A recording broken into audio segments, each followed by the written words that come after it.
इस कार्यक्रम की अध्यक्षता कर रहे भाई श्रद्धानंद जी, मुख्य वक्ता के रूप में अमरकंटक से आए हुए प्रोफेसर वीर सिंह जी और संचालक प्रभाकर जी, आप आ जाइए मंच पर। और प्रभाकर जी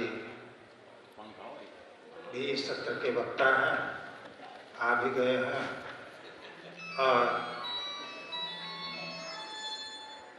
आदरणीय मिश्र जी उनका स्वागत भी करेंगे। तो हम लोग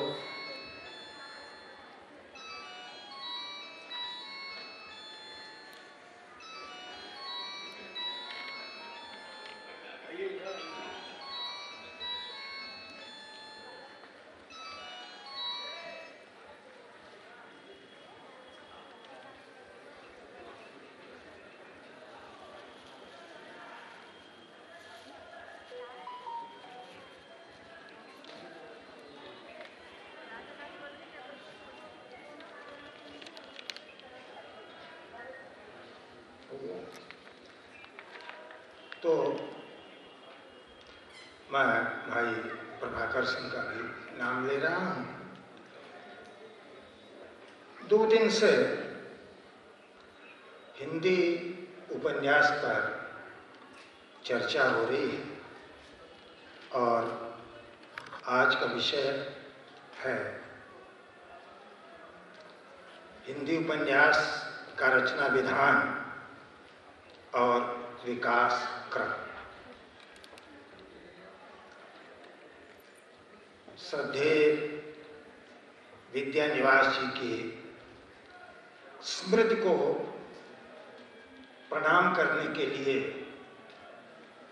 हिंदी साहित्य की किसी भी विधा पर बातचीत होनी ही चाहिए, क्योंकि विद्यानिवास जी का व्यक्तित्व, कृतित्व और उनका वैचारिक फलक इतना व्यापक था कि उसमें सब कुछ समाहित हो जाता है। कविता समाहित हो जाती है, निबंध समाहित हो जाता है, आलोचना समाहित हो जाती है और कथा साहित्य भी समाहित हो जाता है।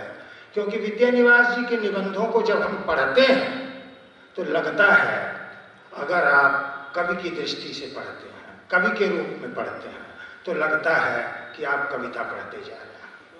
और अगर आप एक विचारक की दृष्टि से पढ़ते हैं तो चाहे संस्कृति हो, भारत की संस्कृति हो, चाहे पश्चिम की सभ्यता और पश्चिम की संस्कृति हो, या खांटी पूरब के लोक जीवन का जो गोरखपुरिया संस्कार है, वो सब कुछ जो है विद्यानिवास जी के निबंधों को जब आप पढ़ते हैं, चाहे वो साहित्यिक निबंध हो चाहे सांस्कृतिक निबंध हो, तो उसमें उसका रस हमको मिल जाता है। इसलिए उपन्यासों पर चर्चा विद्यानिवास जी के इस 100 वर्ष के आयोजन के अवसर पर उचित ही है। यद्यपि आज का विषय जो निर्धारित किया गया है वो इतना लेंदी है कि इस पर अगर थीसिस लिखवानी हो, पीएचडी भी करवानी हो, तो इसके किसी एक अंग को या किसी एक प्रवृत्ति पर ही जो है गाइड देता है या प्रोफेसर देता है इतने व्यापक विषय पर। और पहले ही पुरुषोत्तम जी ने कह दिया जो है कि संक्षेप में बात करनी है तो घबराइए मत, संक्षेप में बात करूँगा। मित्रों, उपन्यास पश्चिम और पूरब की बात किया था पुरुषोत्तम जी ने। उपन्यास के बारे में बहुत कुछ कहा गया है, कहा जाता रहेगा। जिराफ ने एक लाइन कही है, जिराफ ने जराफा ने एक लाइन कही है कि उपन्यास वह कला है जिसमें मनुष्य की ऐतिहासिक और सामाजिक दृष्टि को लेकर के विश्लेषण किया जाता है, व्याख्या की जाती है। इसका अर्थ ये है, या इन पंक्तियों से ये बात साफ हो जाती है कि उपन्यास की लोकप्रियता और उपन्यास में घुसने की रुचि समाज विज्ञानियों को क्यों होती है। क्योंकि ये जो मनुष्य है, इसको अपने समय के साथ समाज और इतिहास, इनकी जो निरंतर प्रक्रिया चलती रहती है, इस प्रक्रिया के अंतर्गत ही परिभाषित किया जाता है, इसके अंतर्गत ही वो परिभाषित होता है। उपन्यास इसी दृष्टि और इसी प्रक्रिया को लेकर के, जिसके केंद्र में मनुष्य होता है, मनुष्य को लेकर के निर्मित होता है, लिखा जाता है। ये सच है। दोनों बातें अपनी जगह पर, अभी जो अपने संचालन में पुरुषोत्तम जी ने जो सवाल उठाया था वह भी, और जो इसके पहले कहा गया था वह भी। ये सच है कि उपन्यास के रचना विधान, उपन्यास की संरचना पश्चिम में काम बहुत है, और अनेक विद्वानों ने उस पर काम करने का प्रयास किया, काम किया। मादाम स्टेन ने, गोल्डमान ने, इन सब ने जो है उपन्यास के रचना विधान पर काम किया, और इसके साथ ही उपन्यास में जो समाज विज्ञान का तत्व है, या समाज विज्ञानियों की जो दृष्टि है, उस पर भी वैचारिक रूप से पश्चिम में काम हुआ, पश्चिम में बातचीत हुई। अगस्त कांटे जैसा जो समाज विज्ञानी था, वह साहित्य में और दर्शन के क्षेत्र में विधेयवाद को भी उसने प्रश्रय दिया था, और पश्चिम के उपन्यास की संरचना में जो सामाजिक दृष्टिकोण है, उसमें विधेयवाद सबसे पहले आया। लेकिन ऐसा नहीं है कि हिंदुस्तान में वह आया ही नहीं। दोनों की परिस्थितियां अलग अलग, इसलिए उस पर झगड़ा करने की कोई जो है जरूरत नहीं है। पश्चिम में जो उपन्यास का प्रादुर्भाव होता है, या उपन्यास के संरचना के बारे में, उसके रचना विधान में जो सोचा जाता है, उसके मूल में वहाँ का जो है औद्योगिक पुनर्जागरण है। हिंदुस्तान में ऐसा नहीं है। हिंदुस्तान में तो एक तरह से उद्योग खत्म हो गया था, लड़खड़ा रहा था। यहाँ जो मूल चीज़ थी, या जो मूल थे, वो किसानी भी खत्म। तो दोनों की परिस्थितियाँ जो है अलग अलग थी। इसलिए हिंदुस्तान में उस दृष्टि से उपन्यासों पर विचार नहीं हुआ है जिस दृष्टि से यूरोप में विचार हुआ था। अब जिस विधेयवाद की बात मैंने किया, हमारे यहाँ हिंदुस्तान में बंकिम चंद्र चटर्जी के उपन्यासों में ये सबसे पहले आया था, और उनका जो उपन्यास आनंद मठ, उसकी आलोचना करते हुए शशिप्रभा बागची लिखती हैं कि क्योंकि बाद में आनंद मठ के बाद ऐसा कहा जाने लगा कि जो विधेयवाद और राष्ट्रवाद जो है आनंद मठ में है, उसके बाद बंकिम चंद्र चटर्जी जो है हिंदूवादी हो जाते हैं, हिंदुत्ववादी हो जाते हैं। उसके विरोध में बागची लिखती हैं कि दरअसल जो संकटापन्न स्त्री जो है आनंद मठ में है, वह भारत माता का प्रतीक है। और ऐसे ही प्रतीकों के माध्यम से, ऐसे ही चरित्रों के माध्यम से आनंद मठ के बाद के भी जो उपन्यास हैं, के जो उपन्यास हैं उनमें भी इस तरह की चीजें जो है आई है। तो इसलिए ये नहीं कहा जा सकता कि बंकिम चंद्र जो है एक पक्षी हो गया, उनका दृष्टिकोण एक दूसरे तरह का हो गया।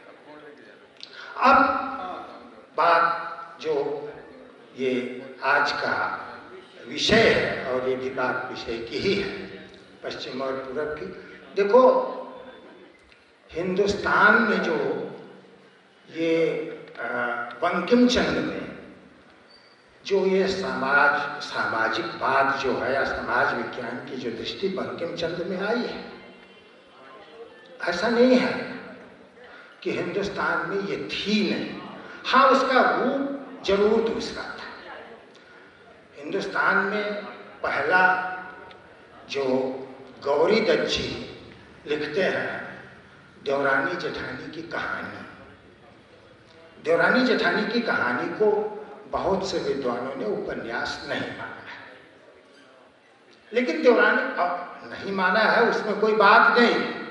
लेकिन ये सच है कि देवरानी जेठानी की कहानी में जो उपन्यास में नाटकीयता, कथोपकथन, इस तरह की जो चीजें शुरू होती हैं उपन्यास के तत्व में, वह देवरानी जेठानी में नहीं।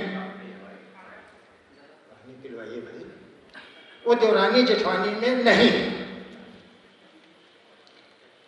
लेकिन ये भी कहना पड़ेगा कि बंकिम चंद्र में ये जो उपन्यास शब्द या जो उपन्यास आया है, हमारे यहाँ बंकिम चंद्र से 2 बरस पहले भूदेव मुखोपाध्याय ने ऐतिहासिक उपन्यास नाम से एक रचना की और उसमें उपन्यास पद का प्रयोग किया।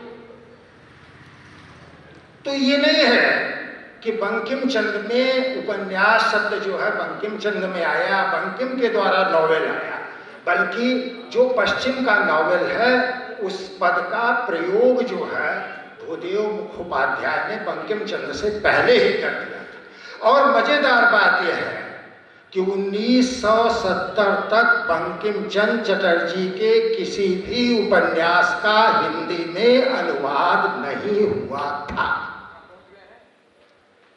बहुत बहुत धन्यवाद भाई। नमस्कार राम सुधार जी।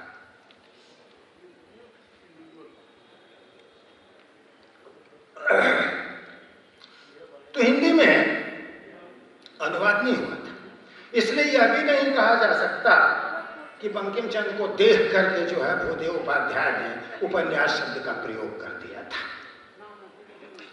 और जो रिसर्च में जो बातें मिलती हैं उसमें यह है कि भूदेव मुखोपाध्याय को बंगला में उनका कोई जो है लेखन नहीं मिलता है या बंगला की कोई चीज जो है उनमें मिलती है, तो वो हिंदी से ही बंकिम चंद्र को जाने, ऐसी भी बात जो है नहीं। मैं कहना ये चाहता हूँ कि न उन्होंने हिंदी से बंकिम चंद्र को जाना और न बंगला से बंकिम चंद्र को जाना, अंग्रेजी की तो बात ही नहीं थी।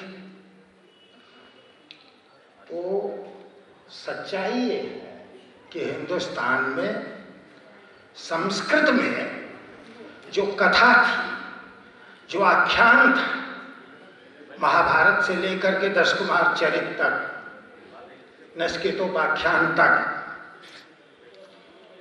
कादंबरी, ये सब जो रचनाएं थीं उनमें कथा थी। लेकिन मित्र, कथा और उपन्यास में जो सबसे बड़ा अंतर है वह अंतर है उसके रचना विधान का, जो आज का आपका विषय। रचना विधान का जो अंतर है, इसलिए कथा उपन्यास नहीं था। इसलिए अगर ये कोई कहता है कि पश्चिम में उपन्यास का रूप बना था और उससे जो है उपन्यास आया, तो ये बात कही जा सकती है, इस पर कोई नाराज होने की या झगड़ा करने वाली बात नहीं है। लेकिन यह भी सच है कि हिंदुस्तान में जो कथा का रूप है, जो संस्कृत साहित्य में है, वह ही हमारे यहाँ उपन्यास के विकास का कारण बना है। देवरानी जेठानी की कहानी में आपको कथा नहीं मिलेगी। देवरानी जेठानी की कहानी का प्रारंभ ही जो होता है उसमें एक लाइन आती है, वो लाइन है कि मेरठ में सर्वसुख नामक एक अग्रवाल बनिया था।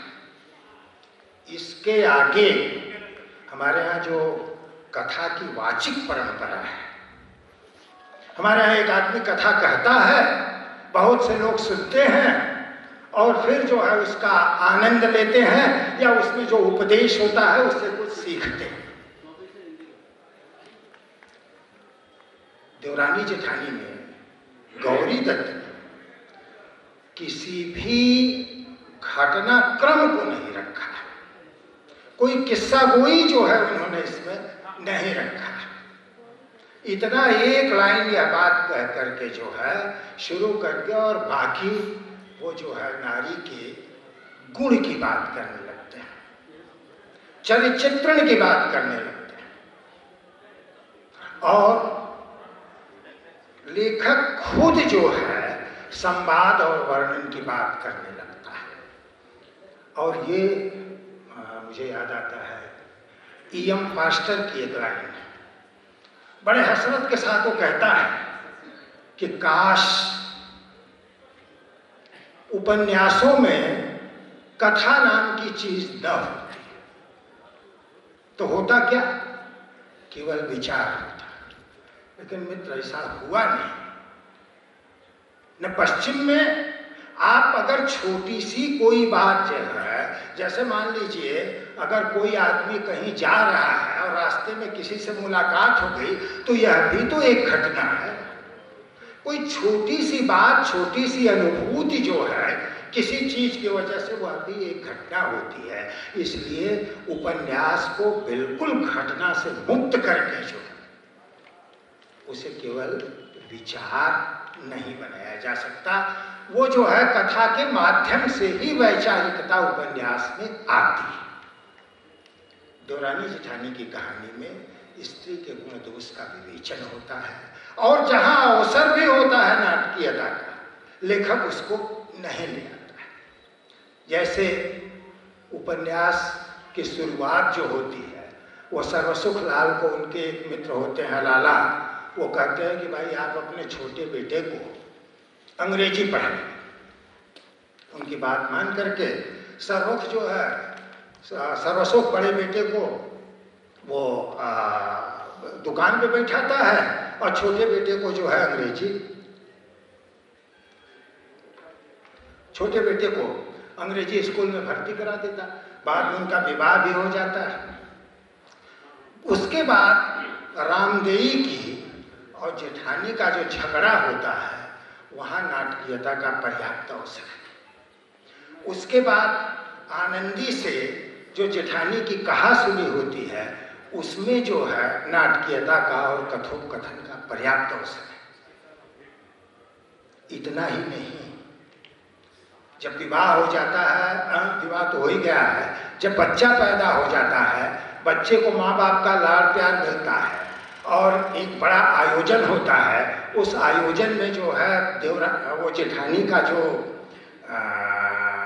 तौर तरीका है, वो जो उसमें षड्यंत्र करती है और वो जो छोटा बेटा मोहन है जब उसका अपहरण हो जाए, ये सब जो घटनाएं होती हैं, इन घटनाओं में नाटकीयता भी लाई जा सकती थी, इसमें कथोपकथन भी लाया जा सकता था, लेकिन लेखक इसको नहीं ले आता है और इसको जो है वह खुद ही एक वर्णनात्मक तरीके से वर्णन करने के ढंग से। मैं कहना ये चाहता हूँ कि जो शुरुआती, जिसे आप उपन्यास माने न माने, लेकिन उपन्यास के शुरुआत की जो संरचना है, या विशेष तौर से यहाँ साठ करते हैं भाई, कहा बताएं तो हम लोगों ने विषय रखा है इतना बड़ा कि हाला साठ करा साठ करा खा। तो मैं कह रहा था कि गौरी दत्त के सामने ये पर्याप्त अवसर था कि उसमें नाटकीयता लाई जा सकती थी, लेकिन कहीं न कहीं एम फॉर्स्टर की यह बात यहाँ आ जाती है कि काश उपन्यास में कथा न हो, और इस तरह से कथा का विस्तार या घटनाओं का विस्तार उस उपन्यास में नहीं होता। अब 5 मिनट और लेंगे, फिर खत्म करेंगे भाई। अब इसके भाषा पर मैं बात नहीं कर रहा हूँ। भाषा हापुड़, मेरठ, दिल्ली, सहारनपुर के आसपास की भाषा है जो स्त्रियां आम बोलचाल में बोलती हैं। मेरे कहने का मतलब है कि इस भाषा के माध्यम से यथार्थवादी स्वर जो है उस पहले उपन्यास में आता है। उसके बाद जो है वामा शिक्षक और वो ये जो है ये भी आता है, जिसमें चरित्र चित्रण जो है शुरू होता है इस उपन्यास। 1877 में जब श्रद्धाराम फिल्लौरी का भाग्यवती उपन्यास आता है तो उसमें भी कथोपकथन जो है शुरू होता है। तो इस तरह से बात संरचना की है और क्रम की है। तो श्रद्धाराम फिल्लौरी में सबसे पहले इस तरह की बात आती है जिसमें घटना और कथाक्रम का विकास और कथोपकथन जो है वो शुरू होता है। अब इस पर अगर मैं व्याख्या करने लगूंगा एक एक प्रसंग को लेकर के तो बात काफ़ी लंबी हो जाएगी, इसलिए इस बात को जो है मैं छोड़ करके, और बाद में अंत में हर आदमी को आना पड़ता है परीक्षा गुरु पर, और परीक्षा गुरु की पूर्णता जो है वो आप सब लोगों को मालूम है। एमए में भी आप लोग पढ़े होंगे, पढ़ाया गया, इसलिए अब उस पर बहुत ज़्यादा जो है, यद्यपि मैं परीक्षा गुरु की भाषा और उसकी जो है क्या नाम है उसमें जिस तरह की सूक्तियाँ हैं उसको लेकर के नई बात कहना चाहता था, लेकिन उस बात को मैं छोड़ रहा हूँ। और एक दुर्भाग्य कहे हिंदी उपन्यासों का यह जरूर होता है कि ये जो यथार्थवादी तरीका या पैटर्न पर जो उपन्यास शुरू हुआ था और जो लिखा जा रहा था वो देवकी नंदन खत्री और किशोरी लाल गोस्वामी तक आते आते जो है वो एकदम से रोमांस, तिलस्म और रोचकता, मनोरंजन की ओर उन्मुख हो जाता है। और इस तरह से फिर उसका साहित्यिक दृष्टि से इस तरह के उपन्यासों का कोई महत्व नहीं बन पाता है। और बाद में जब प्रेमचंद का आगमन होता है तब उपन्यास का रूप स्थिर होता है, सही मायने में उपन्यास आता है। अब इस बात को अगर इसकी व्याख्या करूँगा, इसको आगे बढ़ाऊँगा तो काफ़ी लंबा हो जाएगा। मैं यहीं से आप सबसे विराम लेता हूँ और पांडे जी को कहता हूँ आइए भाई अपना काम करिए।